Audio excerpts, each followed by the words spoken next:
రామాయణాన్ని రచించమని ఆదేశించింది ఎవరు? బ్రహ్మదేవుడు. ఒకనాడు బ్రహ్మదేవుడు వాల్మీకి మహర్షితో, నాయనా నీకు ఒక వరాన్ని ఇస్తున్నాను, రామాయణ రచన చేస్తాను అని నువ్వు రచించడం ప్రారంభించగానే నీకు తెలిసింది తెలియంది రాముడు, సీత, లక్ష్మణుడు ఇంకా ఇతరులందరూ వారి మనసులతో అనుకున్న విషయాలతో సహా నీకు తెలుస్తాయి. నీకు తెలియందంటూ ఏదీ ఉండదు. లోకానికి తెలియని విషయాలు కూడా నీకు తెలుస్తాయి.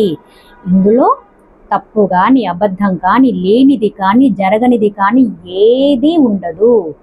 ఈ భూమి మీద పర్వతాలు ఉన్నంత కాలం, నదులు ప్రవహిస్తున్నంత కాలం ఈ రామాయణం ఉంటుంది అని వరం ఇస్తాడు.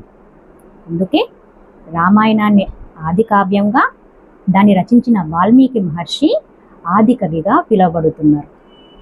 జై శ్రీరామ్.